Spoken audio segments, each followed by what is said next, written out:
I'm Adam Simonar. I'm the studio director and level designer at NVYVE Studios. We're working currently on our first game, P.A.M.E.L.A. P.A.M.E.L.A. is an open world utopian survival horror game set in a futuristic city called Eden that's undergone a terrible catastrophe. If we're banging our head into the wall against a problem, one of the first things we'll do is take a look on the asset store, see if someone's already made something that does what we want to do.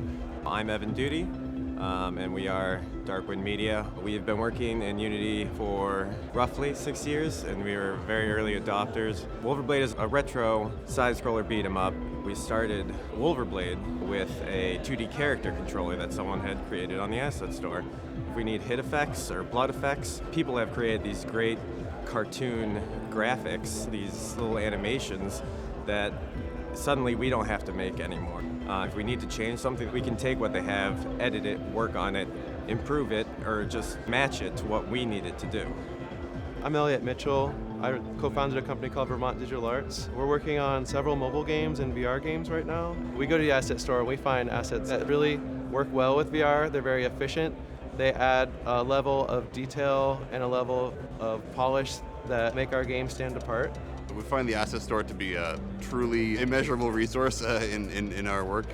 The things you can get on the asset store can extend the looks and extend your workflows by a really crazy amount, and they're extremely inexpensive. Even for a small team, can really make your life a lot easier.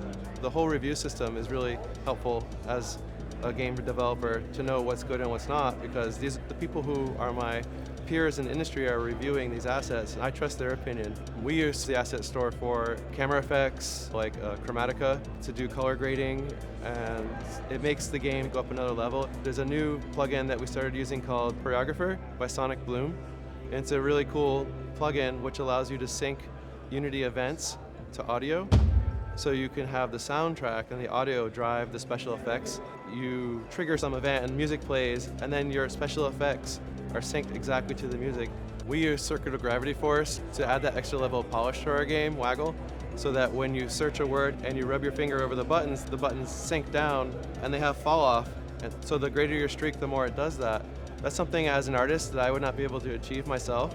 I can program, but I don't really have the time to put into programming to do that while running a studio. Alloy is one of our favorites. We've been using it for a long time, since Unity 4. It's a great suite of shaders that we're using to achieve some of the interesting materials we have in the game. NODECANVAS is an asset that saves us a huge amount of time in terms of putting our AI together and having the behavior trees nicely set up and laid out in a very visual way. For our in-game cutscenes, we use USequencer or Flux. These let me, as the technical artist, set up different cinematics, different camera movements, camera pans, and it controls all our characters, so we have great little dialogues. So you're the one that's been killing all my kin. For level building, we use Pro Builder. It helps us very quickly create 3D models, 3D geometry for our characters to walk around in, and it lets us iterate right within Unity rather than going from Maya to Unity to Maya to Unity. Everything is right there, and it just works great for us. We use Amplify Color to enhance our already beautifully drawn scenes, and it just lets you get that fine-tuning after the fact. Because if you had to change every asset to match your color, that'd be exhausting and you'd have to be so perfect. But Amplify Color lets us adjust all of that afterwards within Unity. The asset store has really changed the way we work as a studio. I usually look at it every day and see what's new, what can add that extra level of polish or add elements to our game that I just never thought. I think that having high quality assets from the asset store will actually make the difference between something that is okay and something that's amazing.